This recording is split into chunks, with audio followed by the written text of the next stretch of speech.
Welcome to the Lightning Out the Bottle podcast. I am your host, Mr. Leach, and it's good to be back talking Charger football with you guys.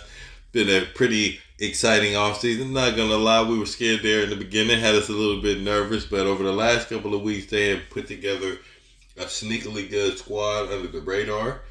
So that's what we're going to go over today, but I'm going to bring you the most ridiculous mock draft that you have ever seen in your life. I know this could never happen, but this was just too fun to do and not share with you guys. So bear with me. I know this is not something that could actually happen, but it's going to be fun going over it. So it's going to be a blast. I'll show you how I went from 10 picks to 16 picks in the draft. It's good to have a big brother in the same profession as you, obviously, as you guys will see here in a moment.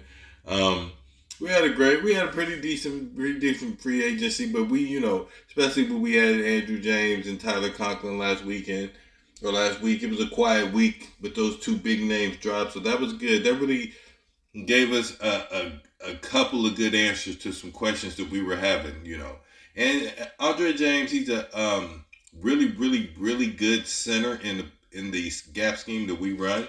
So I think that was a really sneakily good pickup. And we stole him from the Raiders. About time we get somebody from them instead of them taking from us. But that was good. He's a perfect fit for Greg Roman and what they want to do. So that was a good addition. And Tyler Conklin, fantastic addition. That was probably our biggest concern. Outside of guard was the tight end position. And I think that really takes a lot of pressure off. Both of these signings last week took a lot of pressure off of these guys on what they have to do in the draft. Because addressing that tight end, that center, and that guard position in their last three picks, it was just fantastic. Signings was just fantastic. That was a good addition. All three of those, they filled needs. Now we're going in and we're not pressing. And if you count Mike Williams, that's four. So those are four great signings of need that we really need the answers to, and they took care of that over the last week and a half with those four additions. So that was great on them. So now they can go in and do whatever they really want to do as far as those positions are concerned, because you added so much. But there's still holes to fill, so we'll go through those. We'll take a look at those and see where the holes still left on, and what do I think they might want to do at these positions. At quarterback, they still need a backup for Justin. Easton Stick was never it. I mean, he was never no clipboard Jesus. This guy, I don't know. He never quite showed us that he could be capable of taking the reins if something were to happen to Justin. So, they let him go. You still have Taylor Heineke. So that's a great stopgap. He's on here for a year or two.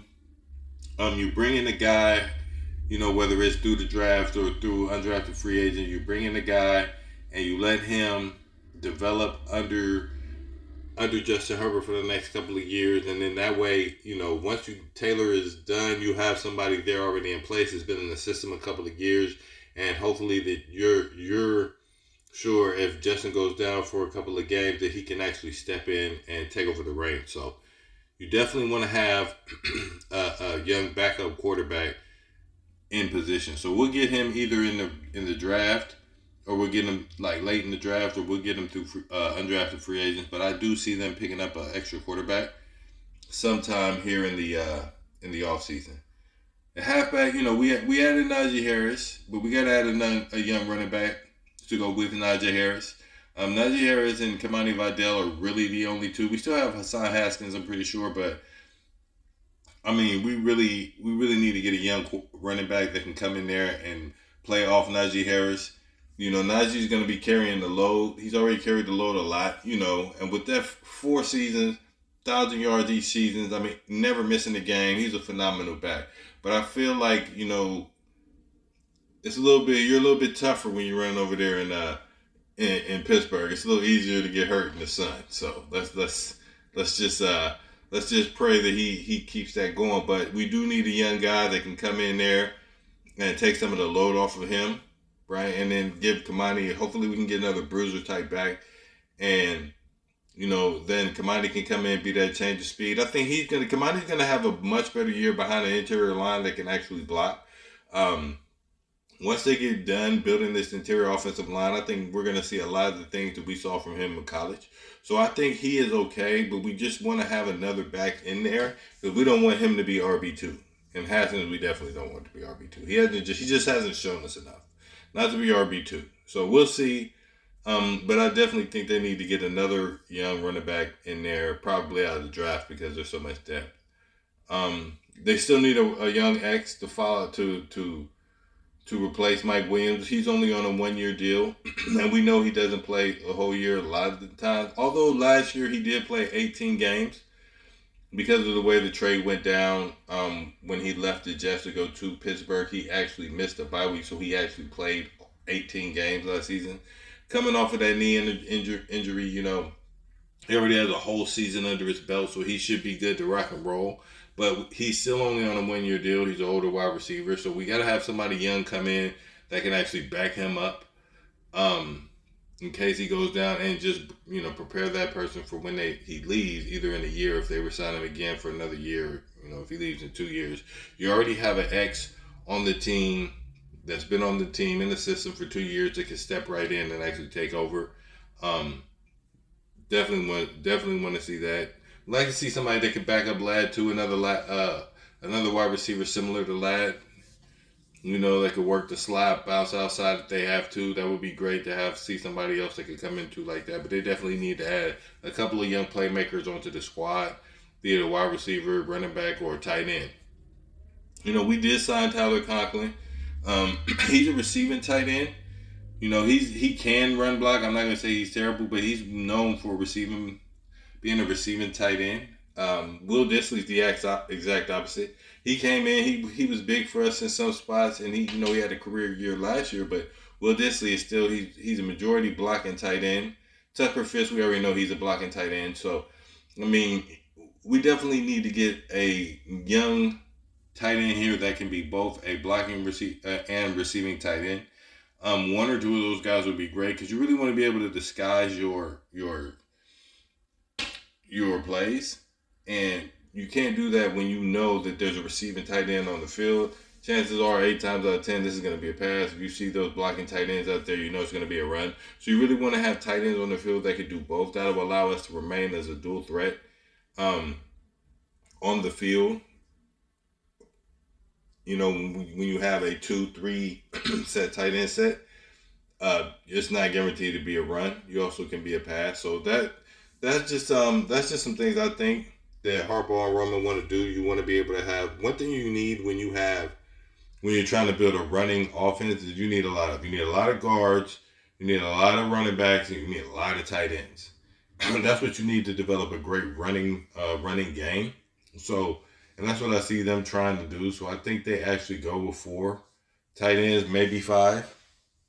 Because, with Fisk, he may be a casualty just space-wise. But you really want to get a guy or two that can come in there and be a guy that can do both block and receive as tight end.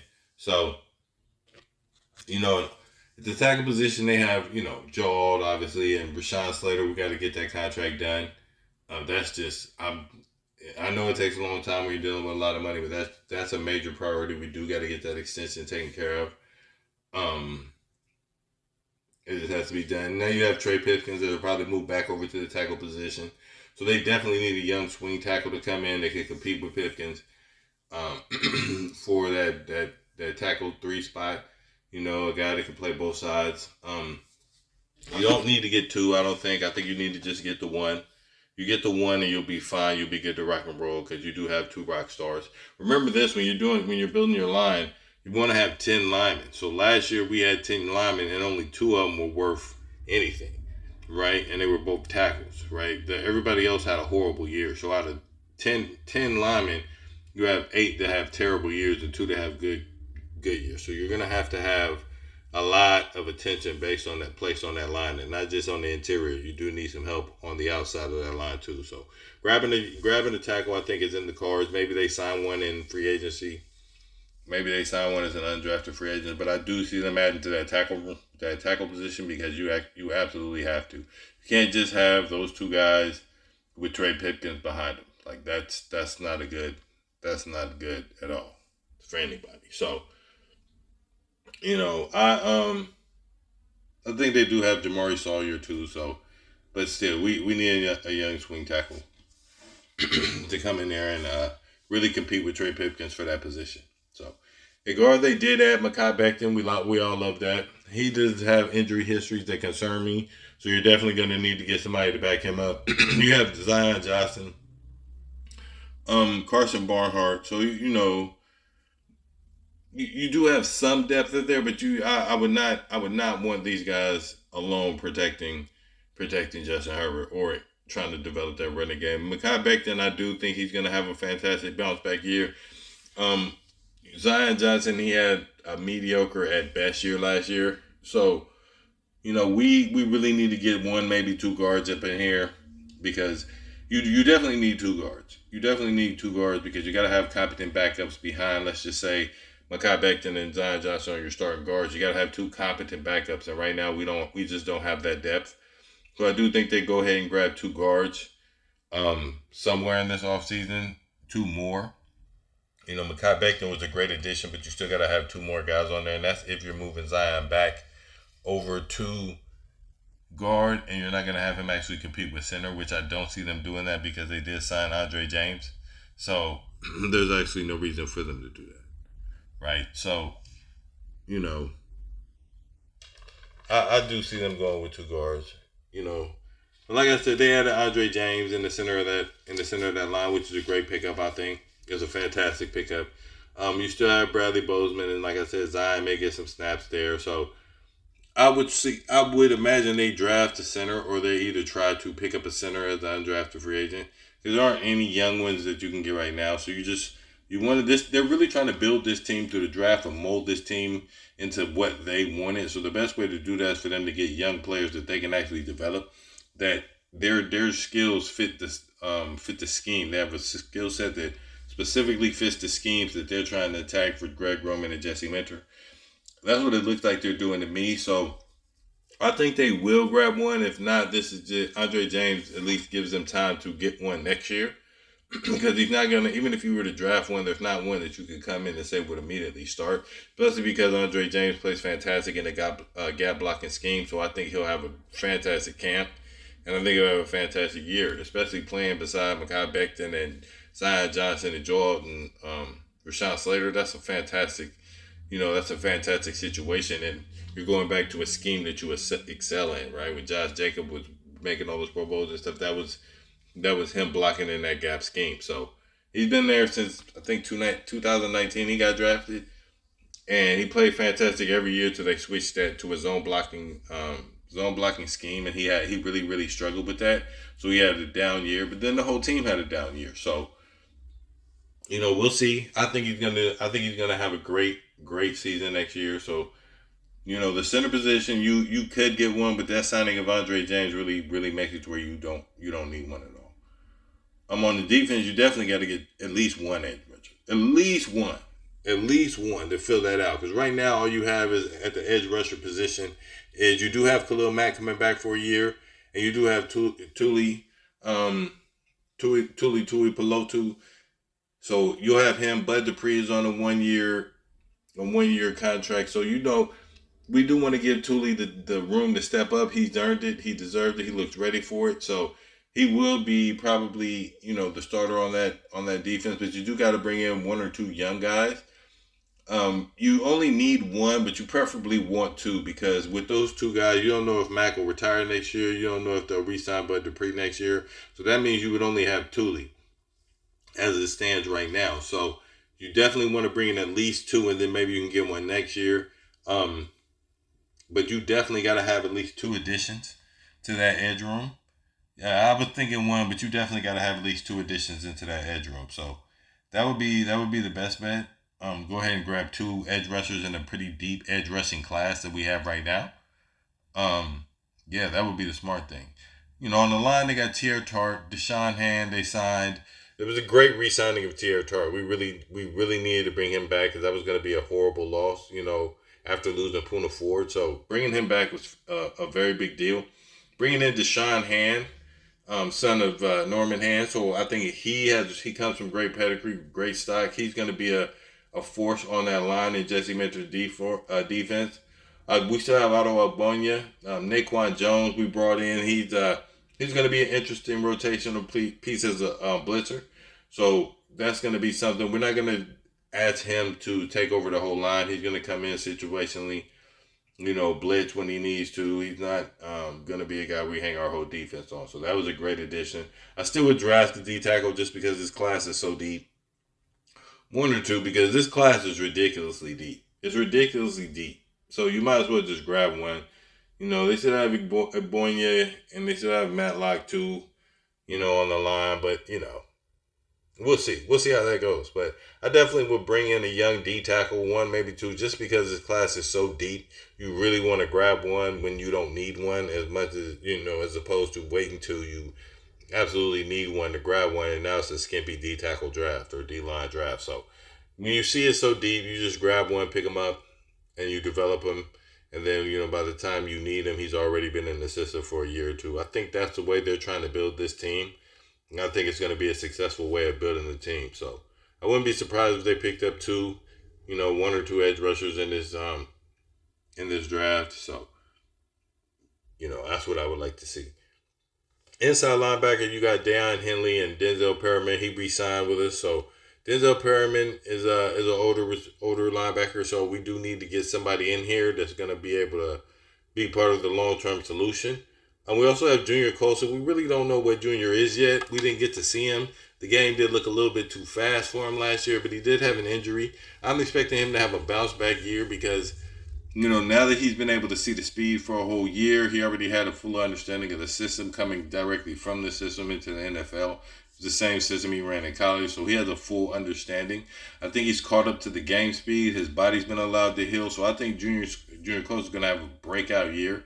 Denzel, he's not going to have to do too much. We really want to bring in a young, one or two young linebackers to develop in the system after, Junior Colson and Deion Henley. They'll be their backups. Denzel Perriman will probably let go of next year.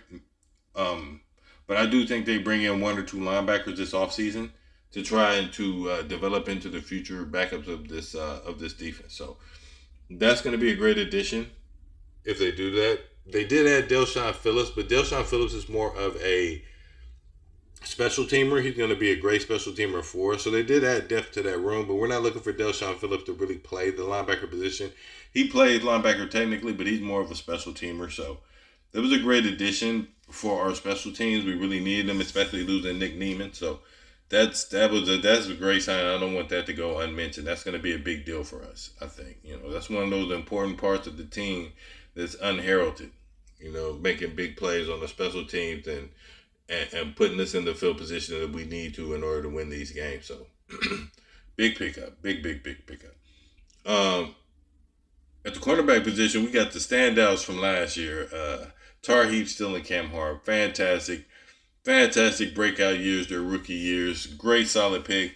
We're looking to do that again. We did lose Christian Fulton, and Asante Samuel Jr. is still out there at the free agency spot, so we don't know.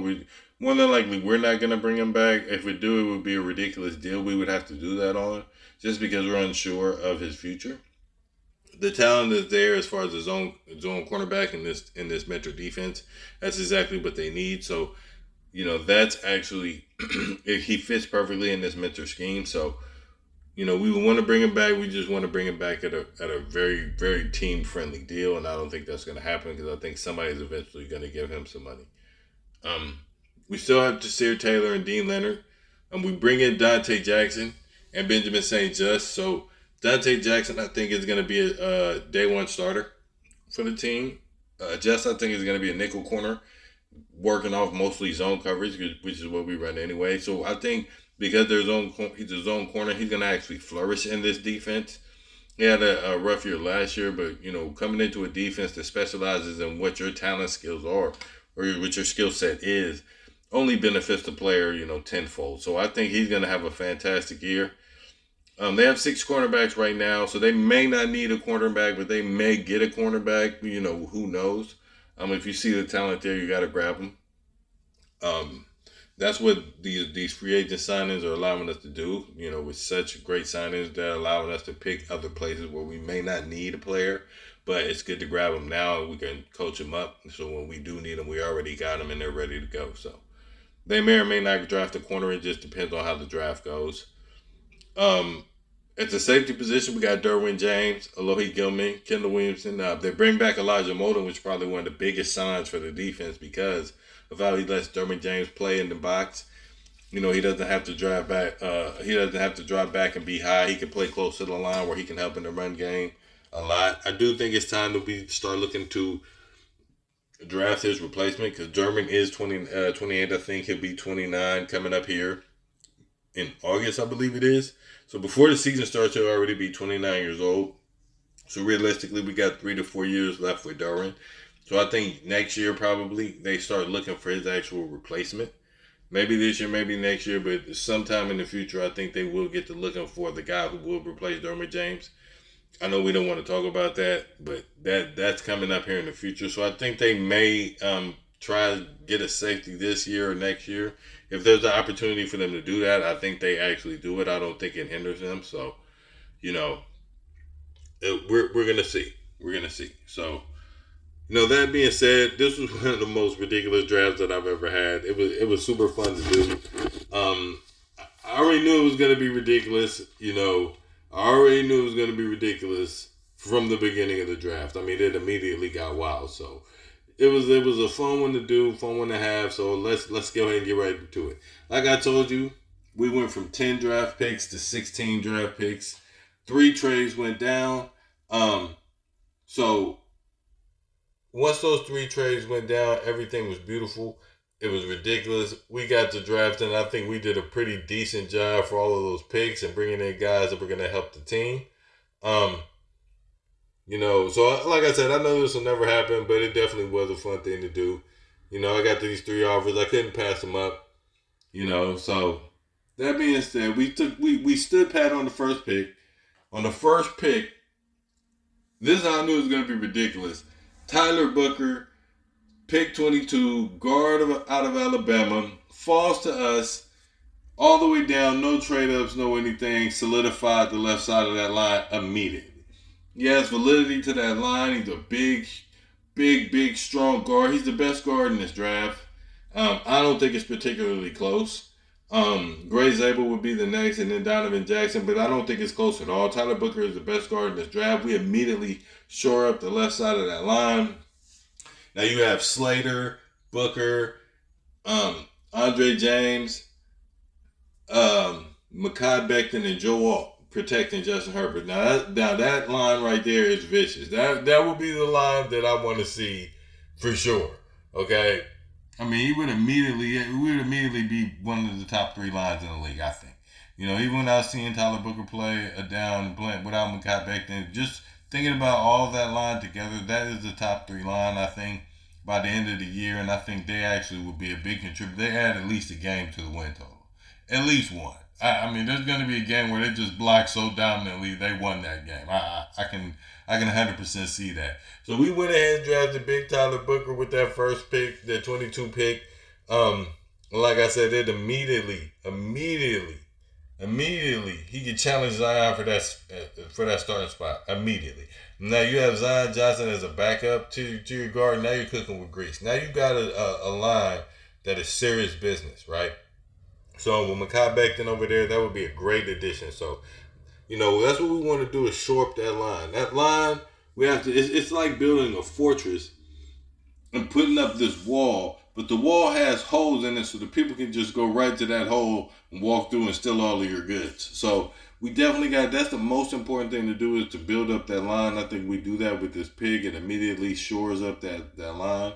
I mean, he does have a couple of issues. I mean, but he has great size, you know, elite length. He's a powerful guard. But, you know, just like any college players, you know, he's not the most athletic. Well, he's not the best moving side to side, but man, he's good enough. He's good enough. He's definitely going to be your best option if you want to solidify that line. Him dropping to 22 was just fantastic for us. So that's what we did. We went ahead and snatched him at pick 22. Boom, Tyler Booker, guard out of Alabama. Now, this is where it gets interesting. Big brother calls me at pick 55 and says, hey, there's a guy that we really, really like at 55, and we want to get him. How about we give you pick 59 and pick 129 in the fourth round. And we give you an extra pick next year. I said, well, I'll take that deal 9 times out of 10. Right? So we went ahead and took that pick, or took that trade. And at the 59 pick, they went ahead and picked who they picked. And at the 59 pick, we took Landon Jackson, edge rusher out of Arkansas. 6'6", 264 pounds. I mean, he has 33 and a quarter inch arms, 10-inch hands. He runs a 4.6 840 with a 1.65 10-yard split, a 40-inch vert, 10.9 on the broad jump. He's one of the most, if not the most explosive edge rushers in this draft. He fits an early need. We only have one edge signed through next season, like I said, and that's Tully. So he fits a big need for this team, and we snatch him. He's a big, strong, explosive edge rusher. He's out of Arkansas, so you know he's country tough. And at 6'6", 264 pounds, he has the size to get after these quarterbacks, push through bigger, stronger linemen, be a real disruptive force on the edge of that line. So that was a steal in that pick 59 after gaining an extra 2 picks. I couldn't pass it up. I could not pass it up. So we went ahead and snatched Landon Jackson, got the extra pick coming up here after this pick, and we will move on to the next pick because the next pick was kind of crazy. Okay? Because at pick 86, we picked a fan favorite. You know who he was going to get. We had to get him at this pick. Cam Scatterbull. We got to have him. He's the perfect backup to Najee Harris. He runs tough, and yet he still has a little bit of finesse to him, right? He's a dual threat out of the backfield, so he can catch out of the backfield, run out of the backfield. He's highly productive. He's tough. He's the type of guy that when you take out the tough guy, you put the other tough guy in. And not only can this tough guy run, this tough guy can actually catch. So you can't just sit there and hog or stack the box and only think that he's going to run because he'll slip out to the flats and turn 4-yard catch into a 12, 13, 14-yard gain. So that would be, that would be a wonderful backfield for us to have, Cam Scatterbull. The only thing that concerns me about Cam is he drops the ball a lot. A lot. I mean, he definitely needs to work on his hand strength and figure out what that is. I don't know why he drops the ball that much, but he definitely, that's my biggest concern with him is ball security. Like, it's a very, very, very big concern. But other than that, everything about him is fantastic. You can't have everything, but you definitely can't have him dropping the ball, right? So I think they bring him in, they work on ball security, however you got to do it. You know, the guy has a tremendous amount of talent. He's low to the ground. He has great footwork. And he does tend to dip his shoulder instead of running straight through tackles. So I think he would need to work on that. And he runs so hard, and he's not too big. You know, he's only 219 pounds. So he's 5'9", 219. So he is pretty stout. But his running style does cause issues in guys that aren't that big. See, the thing about Najee Harris is 242 pounds. Najee Harris is grumpy. Okay, so that's why he can run with such force and not get injured. That does raise durability concerns with him because he's not as big and he tends to drop the ball. So that means he needs to work on a lot of his strength, and that'll help him with ball security and possibly not getting injured, right? So that's Cam Scatterbull. So right off the bat, boom, we tackle the guards, we tackle the edge rusher position, we tackle the running back position. At pick 125. You know he had to do it. We went ahead and snatched Gunnar Helm, the tight end out of Texas. 6'5", 241 pounds. Runs a 4.8, 440. So he's not the fastest tight end, but man, does he find soft spots in those zones. He has big, strong, soft hands. He's a great, he has a big catch radius, so he's a great target for the quarterback. He's quarterback friendly, as they like to say. So he would be a great addition. Plus, he can also block. So now you get a tight end that not only can catch catch off the line, but he can also block. So you can disguise those plays a lot better when you have a tight end on the field that can do that. Like I said before, Gunnar Helm gives you that ability to do that. Plus, he's a very competent receiver. He does need to work a little bit on his route running tree, but coming out of college, there are very few players that don't need to work on their route running tree. He maintains his speed throughout his routes. I mean, he gets his eyes back around. You know, he's He's the perfect tight end. He's the perfect tight end for this offense, I think, because you don't really need a burner tight end per se. What you need is a guy to find soft spots in the zone and gets open. That's what Justin Herbert needs. Basically, a 5 to 6 yard, 10, 15 yard dump off guy that can turn that into 13, 14, 15 yards. And occasionally break for about 20 to 30 yards, getting some excitement pumping into the crowd. You're not looking for a burner tight end. Gunnar Helm fits this perfectly. You have a receiving tight end and Conklin that's going to be, crowd, pleasing. So you got to get a guy in there that can do the dirty work. And I think Gunnar Helm is the guy that can actually do that. His running blocking does need a little bit of work, but his willingness to block and his size and what he's doing now is already good enough for him to come in and be a starter in this league. So I think they bring in this kid, and that fills the tight end room out completely. And now you have 4 tight ends that you can really, really do damage with. Okay, so that was a good pick right there, Gunnar Helm, tight end out of Texas. Now the 129 pick. Okay, we traded this pick right here to Buffalo. Buffalo called us and said they wanted that pick. So we went ahead and gave them that pick. And for the 129 pick, they gave us the 132 pick in the 4th round. And they gave us a round 5 169 pick. And they gave us the 170 pick and the 173 pick. So we traded back 3 spots and gained 3 picks in the 5th round. Pretty much back to back to back. 169, 170, and 173. Obviously, I couldn't pass that up. Okay. So we went ahead and took that. That was the second pick that we got from the first trade. We turned that into 3 extra picks, moving back 3 spots. Okay. So with the 132 pick that we got from Buffalo, we actually traded that pick back because Big Brother called again and said he wanted that pick. So we gave him that pick. We moved back 4 more spots to the 136 pick. It's a little confusing, I know. We moved back 4 spots to the 136 pick. And with the 136 pick, we got the 176 pick in round 4. We got the 136 pick. We got the 176 pick in the 4th round. And we got the 183rd pick in the 5th round. Okay. So, the 176 in the 5th round and the 183 in the 6th round. So that's what we got. So we got those extra picks. So now you have that pick at 136. We went ahead and took cornerback Zy Frazier out of UTSA. 6'3", 186 pounds. He's 32 and a 7/8 inch arm length, 8 and a quarter inch hands. He runs a 4.36 40 with a 1.5 110 yard split. 36.5 vertical, 10.6 broad jump. 7-second 3 cone drill and a 4.26 20-yard shuttle. He's more of a project corner. He's big, he's strong, he's lean, but the boy is fast. And he has great ball skills.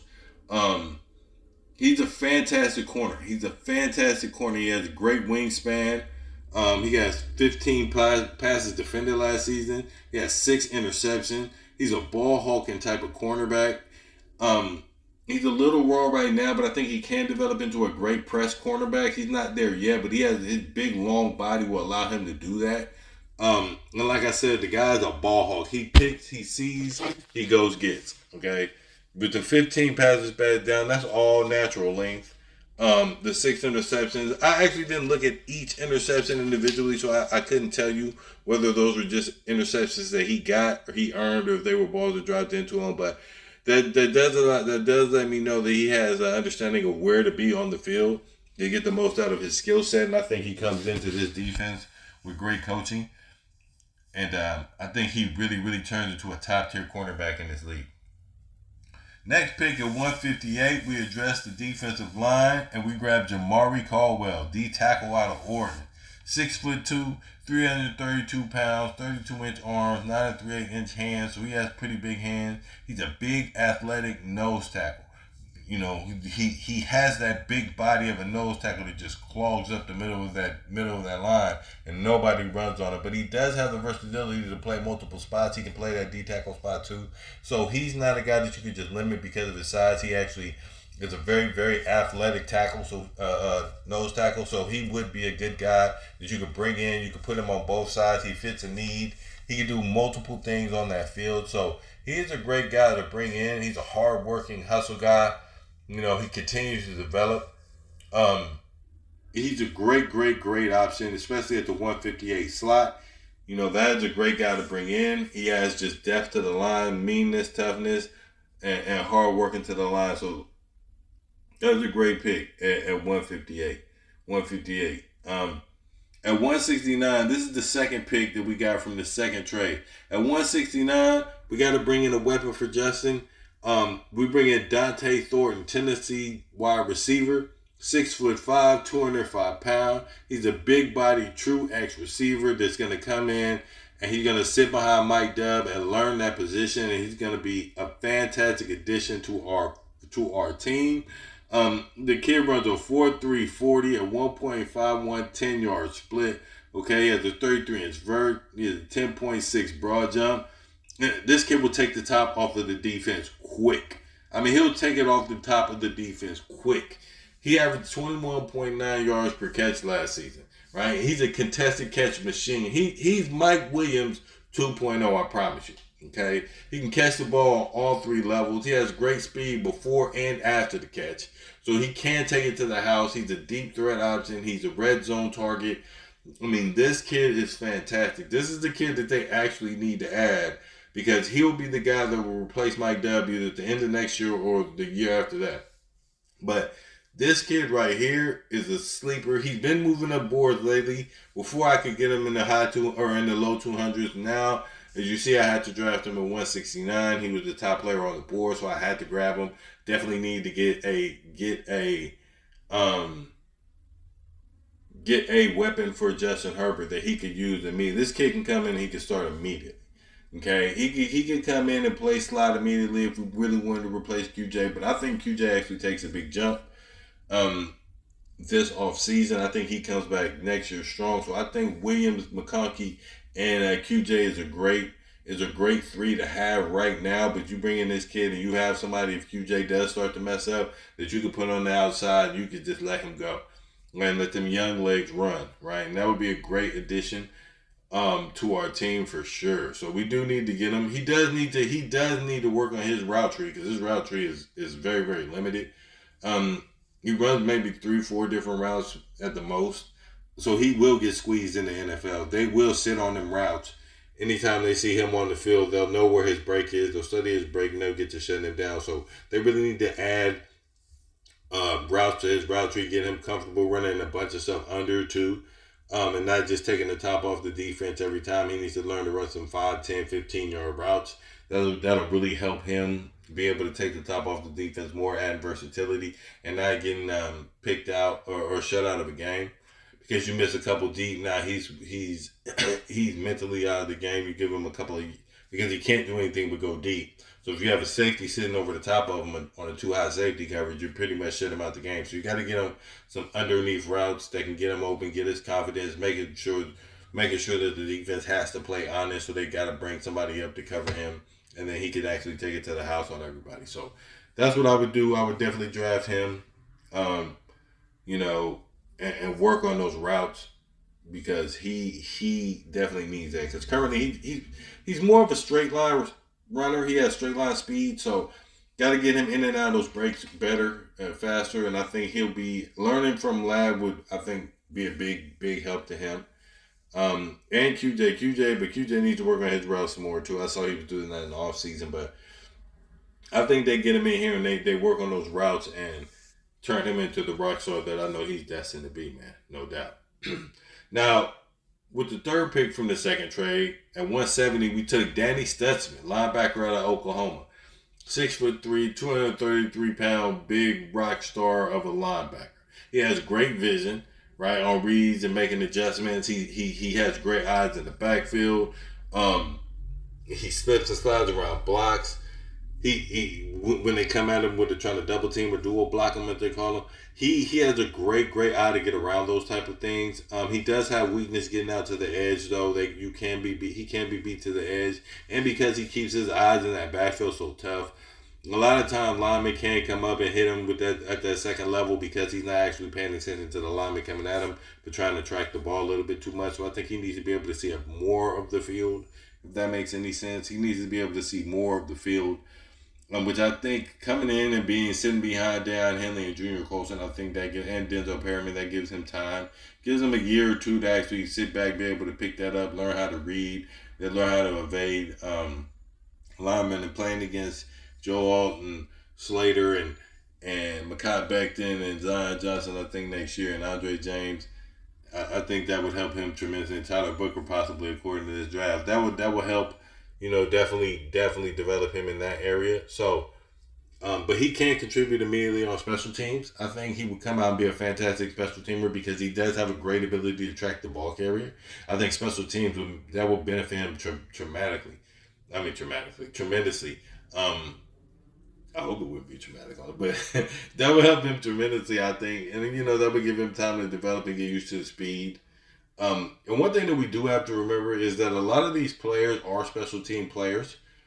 When you're second, third on the depth chart, you do play special teams. That is another part of your position. So when you hear guys contributing on special teams, that's not a bad thing. That's actually a good thing. A lot of these players play on special teams. So having a guy that can come in, learn his position, and contribute immediately on special teams is not a bad thing. That's a great thing. And I think this guy could develop into one of the best linebackers in the league if, given the proper bring-in.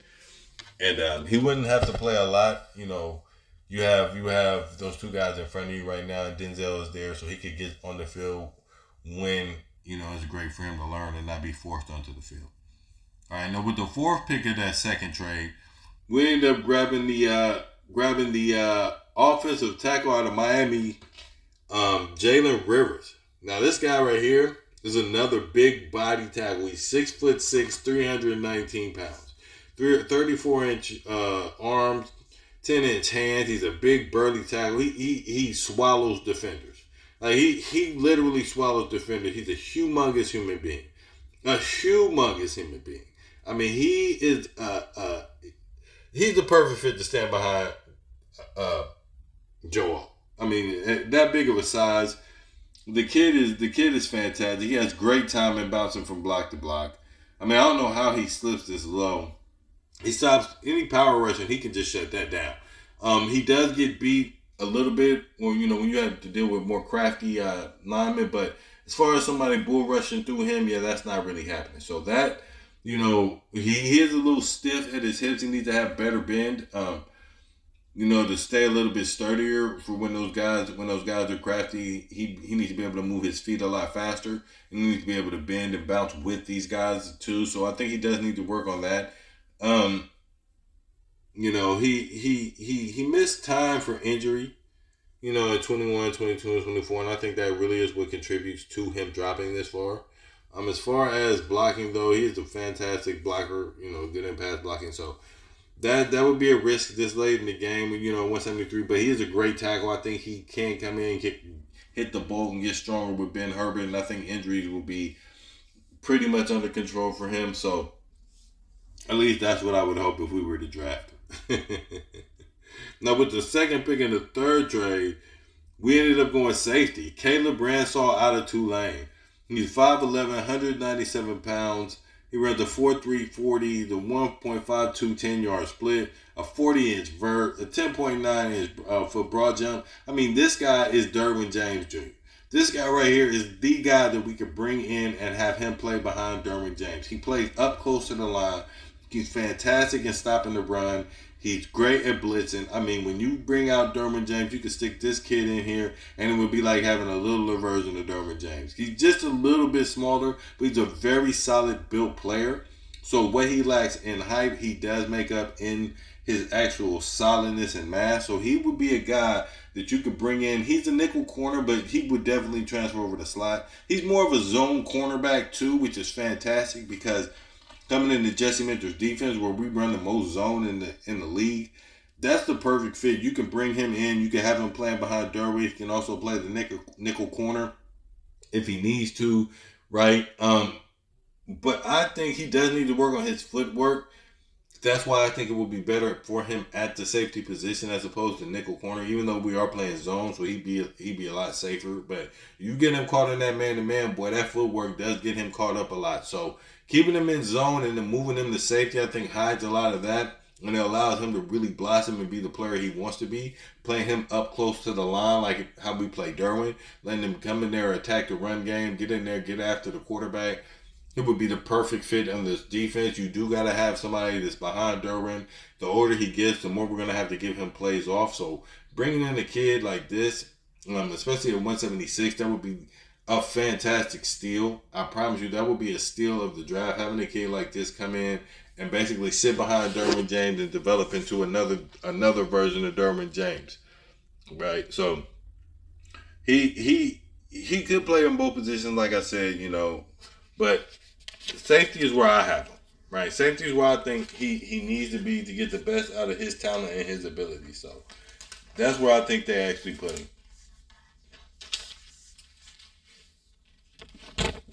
At 181, we went and got J.J. Pegues, interior D lineman from Ole Miss, 6'2", 309 pounds.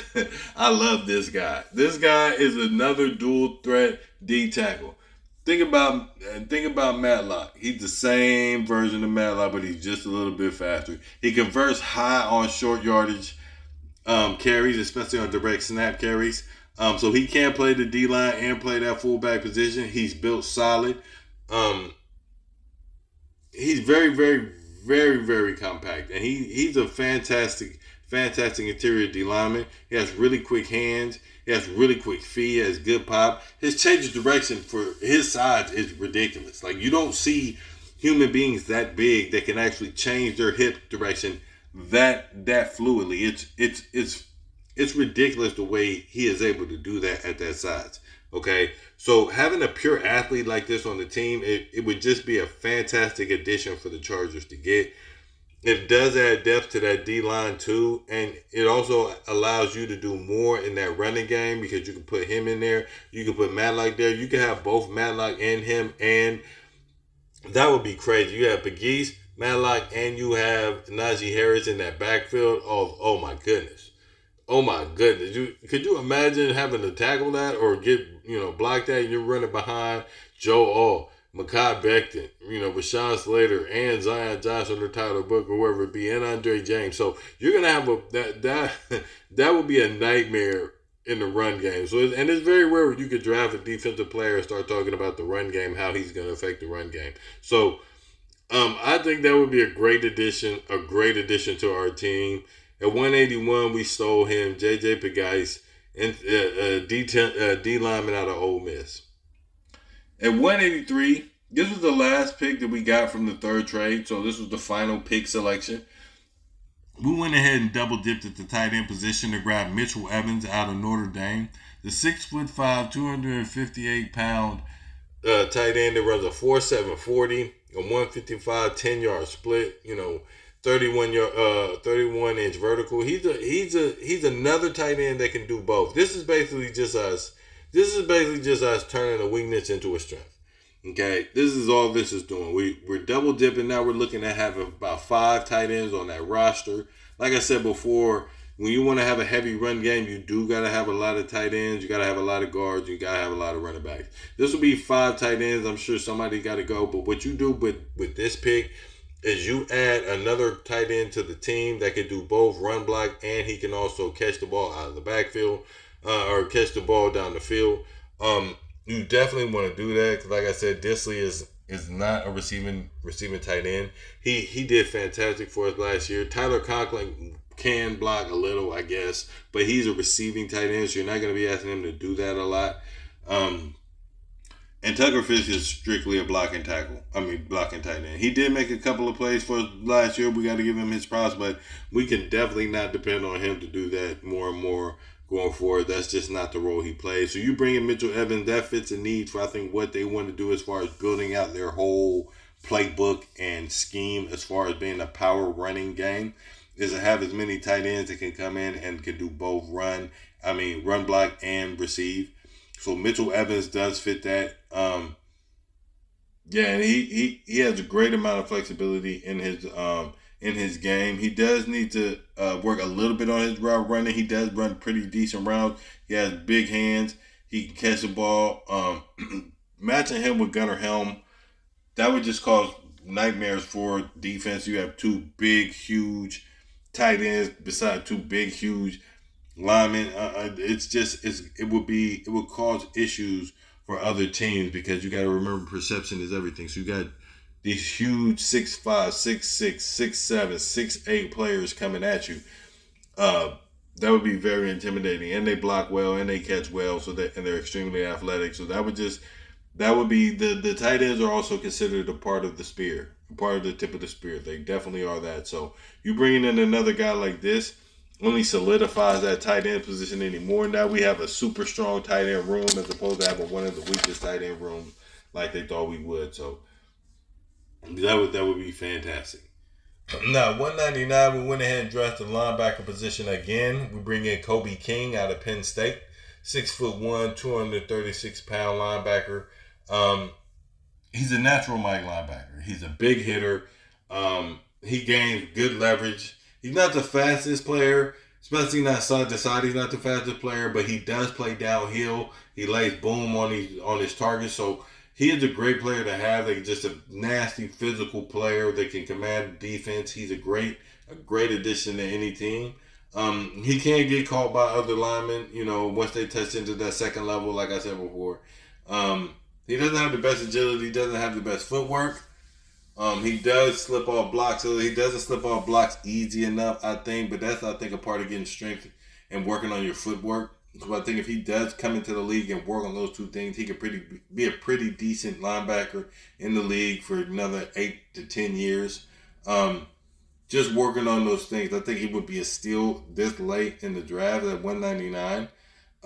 It would be a great addition, and what that would do, that would give us two linebackers that will be behind Deion Henley and Junior Colson. Now that puts Denzel Perman in a position where he can retire next year. He can do whatever he wants to next year.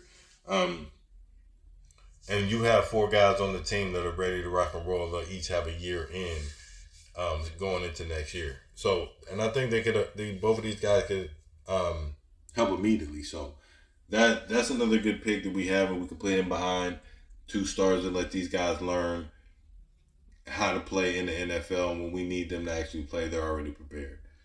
Now, pick 209, we ended up getting Baron Sorrell, edge out of Texas, the 6'3", 256-pound defensive edge, 32 and a quarter inch arms, 9 and a quarter inch hands.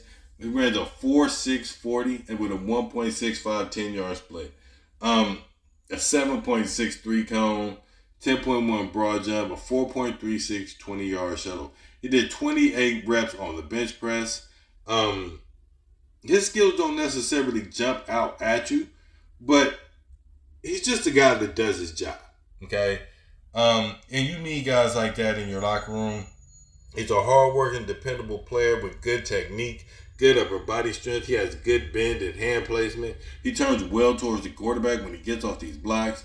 I mean, what he really, really needs to work on is just building up his leg strength to increase his pass rushing, and to definitely help him with his speed, because his speed is very, very underwhelming.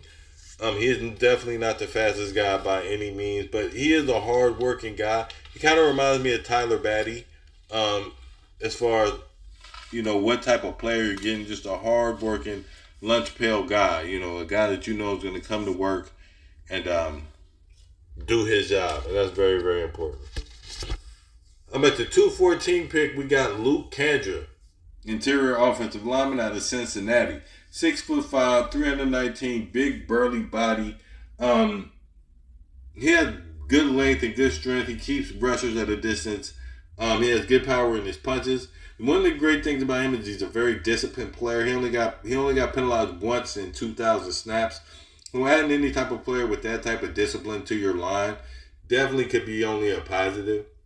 Anybody that has that type of mentality can only get better as they progress in their career. So I think grabbing him at the 214 pick could be a steal. You bring him in, he can actually make the team too, because where it sits right now, he could definitely challenge for a spot at that guard position, maybe the fourth guard. He definitely could do that from what we have right now. So getting him at pick 214 would be a definite steal. He doesn't have good bender and explosiveness, and, he's not a very fluid athlete, but, what he does have is a good power in his punches. He has great vision as a lineman. He does need to work on his footwork. He definitely does need to work on that. But he is a great project lineman. There's something there that you can actually mold. He has that natural size. You can't teach size of 6'5", 319 pounds. You know, he has the discipline. That means he has a good head on his shoulders and doesn't get penalty, no stupid penalties. He's where he needs to be. I think he just needs to work on becoming a much looser player, a much fluid player, and work on his footwork. Those are all physical traits that you can actually coach. So that I'm not concerned with. I think picking him at 214 would be a big addition to our offensive line. Now with our Mr. Irrelevant, our last pick in the draft at pick 256, we add wide receiver out of San Jose State, Nick Nash, the 6'2.5", 203-pound wide receiver. Runs a 4.57 40, 1.5 second 10-yard split. Has a 10.3 broad jump. Now, here's the thing about Nick Nash. Nick Nash started as a dual threat quarterback in college, and he ended up being a wide receiver. So he doesn't have a lot of years experience playing the wide receiver position. But what he does have is a very unique perspective on that position, playing the quarterback position. He's one of the most, if not the most, productive wide receivers, if not players, in college football last year. He had 104 catches, 1,382 yards on 13.3 yards per catch, 16 touchdowns, which was number one in the FBS. In 2023, he had 48 receptions for 728 yards for 15.2 yards per catch, 8 touchdowns. Okay, and he made the second team All-Mountain West. All right, he's just a model of consistency and progression. He's a little bit older. He's a 6-year senior, so he's a lot. He's older than you would like, but he's already pretty much polished. He does need to work on his route running a little bit, but that would make him much more of a weapon if he could expand his route tree, because he's already a weapon. I mean, he already is catching the ball everywhere on the field. He catches the ball everywhere on the field. He can also come across and be a quarterback if you need to. If you want to do some trick plays, you can bring him in there. He's a great addition for that. But his ball skills, he could be a replacement. He could be the backup to Lab McConkey immediately. He could definitely be the backup to Lab McConkey. He could be the perfect slot receiver in the future. He wins jump balls on all 3 levels. He's effective in the slot at all 3 levels. So he can run short, medium, and deep routes. He's a perfect weapon. If you want to bring him in behind Lab McConkey, move him inside, outside, same thing. Put Lab on the outside, Mike on the outside, bring in Nick Nash, right? Or with Dante Thorne, you have him on the outside, Nick Nash on the inside. You can have Lab McConkey on the outside, right? You can have QJ in there if we still have QJ. So there's just a lot more you could do with a player like Nick Nash, and draft him at 256 will be fantastic. A lot of people think that he may struggle in the league. I'm not really sure that he'll struggle if he comes in and he's not expected to be the top guy. We also have Brendan Rice coming back, so we don't know what that looks like. We don't know anything about what's going on with Brendan Rice or how he's going to actually fit into this offense. So we still have to wait and see what's going to go on with him, because he could be a surprise to all of us, right? He could definitely be a surprise to all of us. So we'll see. But, so like I said, bringing Nick Nash in is fantastic. Nick Nash is definitely not going to help in the run blocking department, though. I'm going to go ahead and let y'all know that immediately. He's not going to help in that department. He's just going to be a guy who can catch passes. And that's what we want. We want a guy who can catch passes, be a chain mover, a model of consistency. We don't need you to be the big play guy. We got a big play guy in Lab McConkey. Okay? We need you to be a consistent 8 to 12 yard catch guy. That's all we need from you. That's all. We don't need too much from you. 8 to 12 yards. That's all we need from you. You come in and do that. And, we have Najee Harris, and we have these new, we have Conklin, and we have, Mike Williams. So we have guys that can come in and do that. So that would be it. That would be the end of the draft. 16 players added to the roster there. That gives us a nice good total. Adding those to the roster, that makes our depth chart a little bit better, our roster a little bit better, having all these guys. So right now we fill that out. We weren't able to draft a quarterback or get a quarterback. So right now we still have Justin Herbert and Taylor Heineke at the quarterback position. So I would expect after this, I would immediately go and sign myself an undrafted free agent, 2, maybe 3. We don't know. Whatever we like, we can always cut these guys, but we do want to bring a healthy competition in because we already know who our number 1 and number 2 quarterback is. So we got to bring in healthy competition. So as a result of this draft, we will be looking to bring in a quarterback on the undrafted free agent side, bring in 2, 3 guys, let them compete for that spot, and then find the guy that we want to mold. At the halfback position right now, that brings us out to Najee Harris, Cam Scatterboo, and Kamani Vidal. That's a pretty good running back room. I'm very confident in that running back room. I think that could be fantastic. I wanted to get another guy, but it looks like I'll probably end up grabbing another halfback in the undrafted free agent pool. And that will bring me up to 4. Hassan Askins, I don't think we bring back. Maybe they do, and maybe he would be the 4th. But right now, it would be Najee Harris on my roster. Najee Harris, Cam Scatterboo, and Kamani Vidal. At the fullback position, we have a new addition. We have Matlock and J.J. Pagais making up that fullback room. These 2 guys play both sides of the football, big, sturdy guys. I feel really good about that fullback position. I know people don't think it's a big deal, but in a run-heavy offense, a good fullback room is very, very important. A good full, and now you got a fullback duo, right? That play both sides of the ball, so they should get along great. At the wide receiver spot, we're going to have Mike Williams, Ladd McConkey, Quentin Johnson, Dante Thornton, Nick Nash, and we still have Darius Davis. That is a pretty decent wide receiver room, if I do say so. Mike Williams and Ladd McConkey. QJ, I expect to take a very, very big jump. We know what we're getting out of Mike Williams.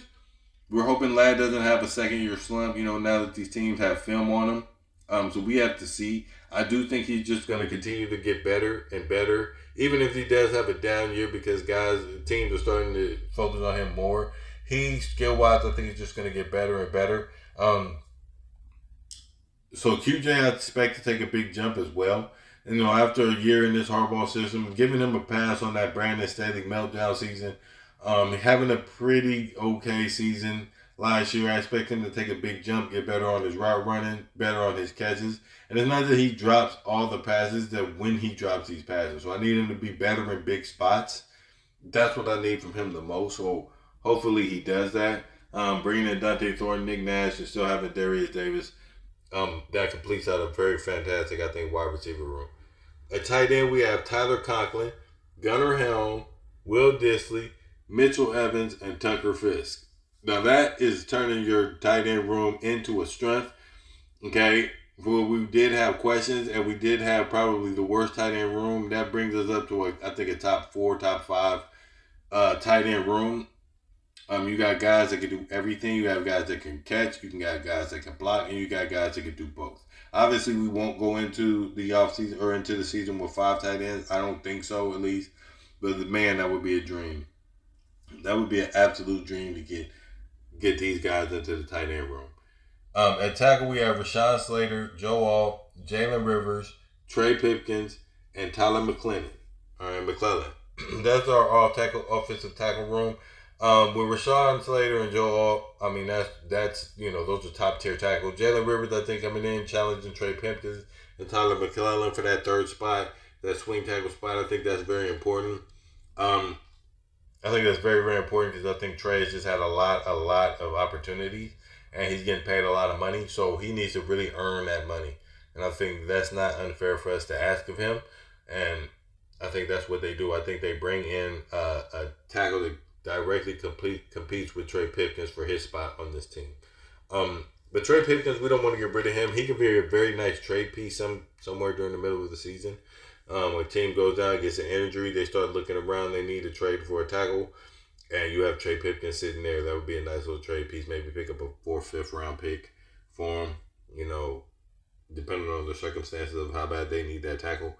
So that would be a great guy to keep on. We're going to keep him on, but he definitely needs to have somebody challenging him for that spot because I don't feel safe with Trey Pipkins just going in there as the locked-in backup tackle.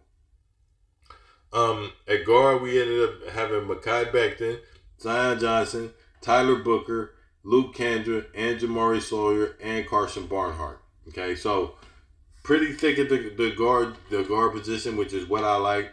That actually gives us 4 or 5 guards. That we could rotate in and out. We could play with, see who's going to be the best matchup. Back then, it's safe. Zion, it's safe. Tyler Booker would be safe. Luke Kendra would be coming in fighting Jamari Sawyer and Carson Barnhart for that position as the fourth guard. But that we definitely need to bring in a bunch of guys who are going to fight it out on this line to see who's going to be the best. We got to see who's going to survive, baby. So that's going to be our guard room. Center, we have Andre James, Bradley Bozeman, and Bucky Williams. We were not able to draft a center in this draft despite having 16 picks. But I do think they signed one in as an undrafted free agent, or with the pickup of Andre James. They could wait till next year when it's not as big of a need. So we will see, or maybe as a better draft pool. We don't know, but I don't think they really like a lot of the guys in this draft. So I don't think they go out of their way to grab a center, especially now that you got Andre James that took that big need off of the table. So it gives them room to wiggle and do whatever they want to do at that position for the next year or two. So great pickup in Andre James. So that rounds up our center spot. At D tackle, we have Tier Tart, Naquan Jones, Jamari Caldwell, and J.J. Pagais, Otto Abonia, and Scott Matlock. Okay, so pretty deep D tackle room. That gives us a very stout trench. That's what Harbaugh wants to do. He wants to be stout in the trenches. That really does fill that out, especially with at the D end position. We have Deshaun Hand, Justin Aboigbe, and Chris Hinton. So we do have a pretty stout D line. That's what you want. You want to be able to bring guys in and out, mix and match, keep them fresh while the offensive line is just getting pounded and pounded away. That gives us the ability to do that. So stacking that defensive line like that is going to be very important in the success. You saw what happened in the Super Bowl with the Eagles versus the Chiefs. That defensive line was really the MVP of that game. So you got to have a very stacked defensive line if you really want to become a championship threat in this league. At the outside linebacker position, or known as the edge position, we have Khalil Mack, Tuli Tuipulotu, Bud Dupree, Landon Jackson, and Barron Sorrell. That gives us 2 young guys to develop. Considering we may lose Khalil Mack and Bud Dupree next season. Landon Jackson and Barron Sorrell come in. They feel a very big need for us. So that's going to be that would be a great linebacker room, edge room. And I would feel very confident going forward that we would have the rushers on our team that we need. And then next year we just pick up another one. And that'll fill us out. At the inside linebacker position, you got Deion Henley, Junior Colson, Denzel Perryman, Troy Dodd, Danny Stutzman, and Kobe King. Stacked inside linebacker room. This would be another situation where guys are fighting out for position. I do think Deion Henley and Junior Colson are our starting guys. Denzel Perryman and Troy Dye got to fight Danny Stutzman and Kobe King out for these positions. So that gives us a very, very interesting linebacker competition going into camp, right? Where you're not necessarily worried about the starting linebackers, but you do have a competition going on for the backup inside linebacker position, because you're going to actually need depth at that position. So this is actually a good competition to have, right, going into camp. So that's actually not a bad deal. At the cornerback position, we have Tarheeb Steele, Dante Jackson, Cam Hart, Benjamin St. Juste, Zah Frazier, Dean Leonard, and Jasir Taylor. So the cornerback room is healthy. I mean, extremely healthy. It was already healthy. We just added Zah Frazier in this draft. We already had a healthy cornerback rule. You may or may not need a cornerback. He was there, so I took him because I think he can become a top cornerback in this league. He has all the skill sets to do so, and to be a ball hawking cornerback. So, and he's a zone guy. So that that's a pretty stacked cornerback room. I think that's really what we need, is to stack that defense, and I think they really do that this draft. At safety, we got Derwin James, Alohi Gilman, bringing back Elijah Molden, and Caleb Ransall. So this completes that safety room. This completes the safety room to me. Because you got Caleb Bransall who can come in there and he can back up Derwin James. Alohi Gilman and Elijah Molden taking care of the top. We may need to get one more in there just so he can play. He could just be another backup for depth, but this right here completes that room as far as I'm concerned. Completely completes that room. Now that brings us up to about 59 players, and this is before we sign any undrafted free agents. So now our roster is technically completed. We do have 6 players that we'd have to cut or move over to the practice squad, but you're going to bring in, I would assume, about 20 or so. They usually bring in about anywhere between 19 to 23, 24 undrafted free agents. I do expect 2 or 3 of them to be quarterbacks. So by the time that's all said and done, I promise you they'll get up to about 83 players. I think 83 is the limit. And then they'll work from there. They'll fill that out. We'll get a bunch of camp bodies. We'll go into camp. We'll see who can actually make the team, who's going to make the practice squad. But going in after this draft, we have 59 players. That extra 6 gave us that 6 players of leeway, those extra 6 picks. Because we would have come in with 53 players, but now we come in with 59 players. So now we have room. We actually have a full roster that we have to cut 6 players from, right, to get down to 53, but it's a very, very solid roster. So, those extra 6 picks really come in handy for us, right? And like I said, 2 to 3 quarterbacks for sure, maybe another halfback, because we do want to bring in a guy. Since we got Taylor for at least another year or 2, we do want to bring in a guy where it's not dependent on him to be the backup. He can just come in and learn how to be a quarterback in the NFL. So, that's going to be very interesting.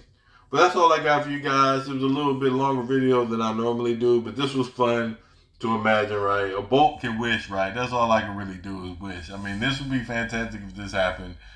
16 picks after this free agency. That would be just, oh my goodness. But thank you guys for staying with me. It was a long one. If you made it this far, go ahead and hit me up with a like and a subscribe. Drop me a comment. Tell me if you would love to see this. That would be fantastic. I would love it. You let me know if you would love it. Until next time, stay bold, gang, and don't bang. Who let the lightning out the bottle, baby?